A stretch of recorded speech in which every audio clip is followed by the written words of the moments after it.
Springtime, the time to take advantage of opportunity, friendship, love, ideas.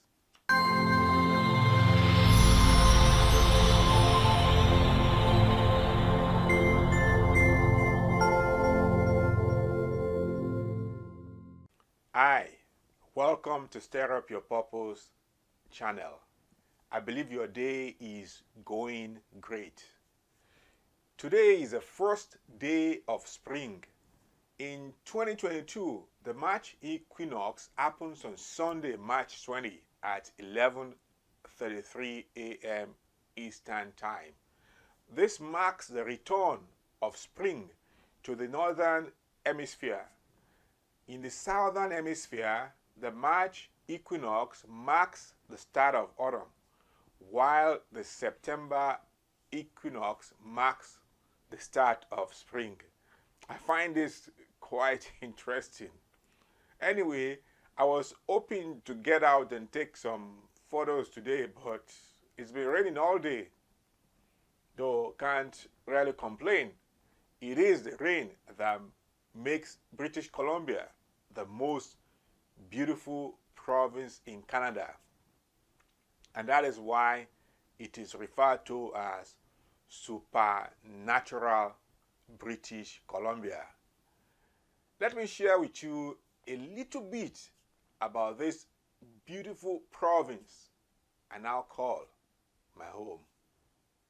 We learned from extensive consumer research that for travelers to BC, nature is the magnet. Nature has a transformative effect on travelers, whether that be restorative, resetting perspective, or even spiritual. In our research, travelers spoke about why authentic nature matters to them. Their feelings and experiences were highly personal, but for each one, those feelings were heartfelt. And BC doesn't just have nature. BC has wilderness. It's huge, abundant, diverse, accessible, and authentic. With the diversity of BC and its people, we're many things. But if we really look carefully at who we are and what we stand for, through the lens of travelers, there are a handful of attributes that represent our natural resources, wilderness, and culture all at once. BC is strong. It is a strength born out of the power of our nature and its deep impact on everyone it touches. It is reflected through an unwavering confidence that speaks to being grounded and tuned into what's real and true. BC is free-spirited. It is non-conformist, authentic, and true to itself. It carries an attitude that is not limited by the done thing, but carves its own path, welcoming others to come along for the journey. BC is, after all, the left coast. BC is adventurous. With its vast, accessible wilderness and breadth of experiences, BC is not afraid to be challenged and must be experienced, not witnessed, to be fully appreciated. When engaged in, BC is a place that will reward and change you. Today, I want to share the words of Jim Rohn on spring from his book titled The Seasons of Life. I love the wisdom and insights of Jim Rohn. I already shared the fall and winter seasons, and you can check the links in the description section below. Although I love all the four seasons, and each tell a story, and those who have design in mind will perceive within each story insights to living a beautiful and enriching life on this side of eternity. Come along with me as I share with you the words of Jim Rohn on the spring season. And I hope you love the beautiful pictures from supernatural British Columbia. The spring. Following the turbulence of winter comes the season of activity, an opportunity called springtime. It is a season for entering the fertile fields of life with seed, knowledge, commitment, and a determined effort. It is not a time to linger nor to ponder the possibility of failure. Foolish is the one who would allow springtime to pass while dwelling upon the memory of the successful crop of last fall, or the failure to reap last fall in spite of the massive efforts of last spring. It is a natural characteristic of springtime to present itself ever so briefly, or to lull us into inactivity with its bounteous beauty. Do not pause for too long to soak in the aroma of the blossoming flowers, lest you awaken to find springtime gone with your seed still in your sack. Spring does not care if you sow or sleep, nor does it care if you plant abundantly or meagerly. It does not care if you plant the fertile kernel of wheat or useless weed seeds. Neither spring nor the soil, sun, or other elements care if you plant at all. It will merely present itself as a time to take advantage. Springtime will not admonish you to plant, nor will it warn of the consequences of not planting. For the tiller of the soil, springtime is without emotion. It was God who gave you the wisdom to rise from your comfortable chair and enter the fields at the right season. For the husband, father, wife, mother, or business person, springtime comes in the form of opportunity to enroll in a class or to have a conversation with someone at the proper moment, to have the courage to change either occupation or residence, or perhaps even to change your mind about something or someone.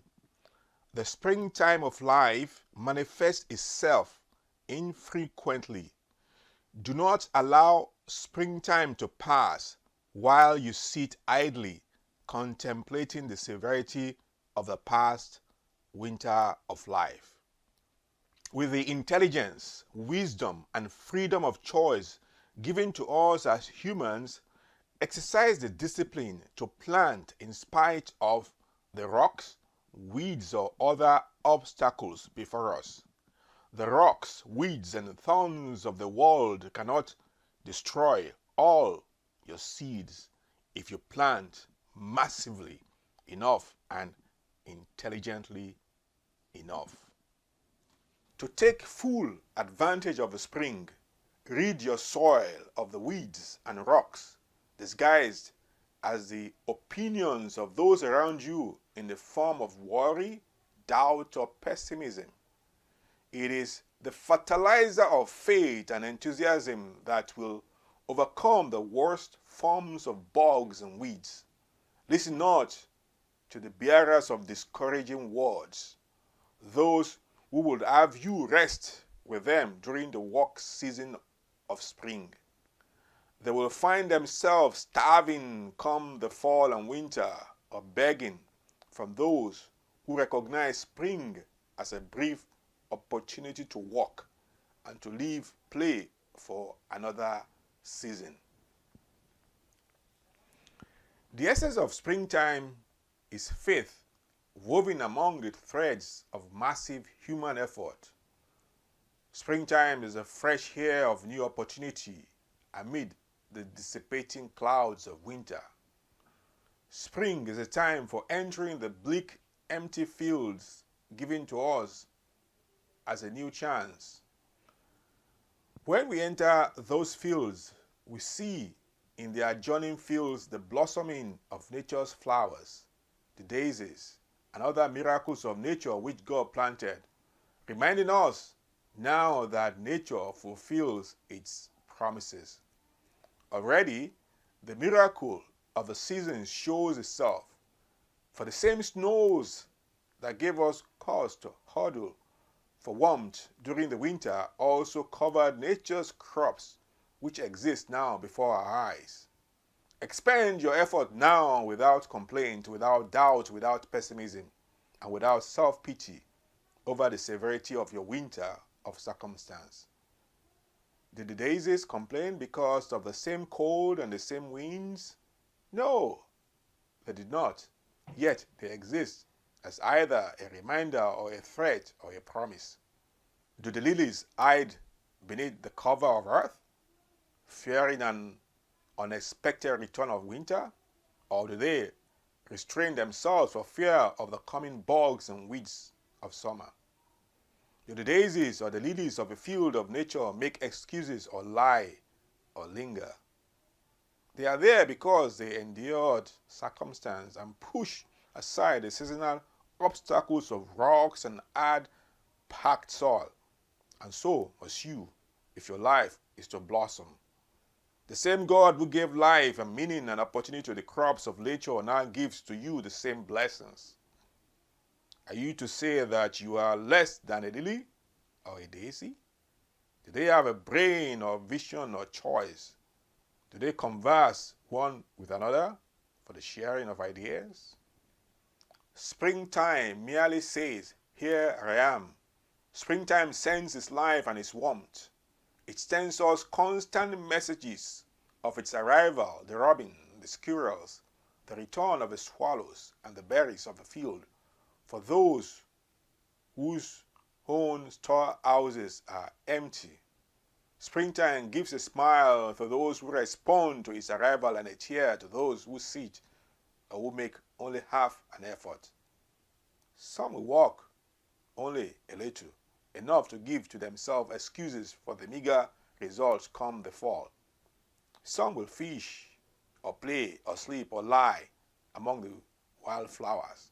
Some will plant foolishly or quickly, not taking the time to perform to the level of their capability or intelligence.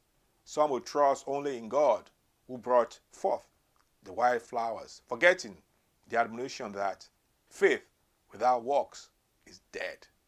The warmth, the sun, and the fertile fields of the spring are but part of the formula for achievement. The catalyst that produces the final result is intense, honest, and consistent human effort, and therein lies the problem. As humans, we are given free agency, the right to choose, the right to use discipline or not use it, the choice to act with courage or huddle in fear, the choice to think or respond out of habit. When we are given free choice, more often than not, we choose rest, or we choose half an effort, or we choose a convenient excuse. Sometimes we choose to remain indoors because of its comfort, or by a brook rather than in the field, knowing that the intelligence that lets us perform well will also let us lie well, or excuse ourselves well, or blame circumstances well.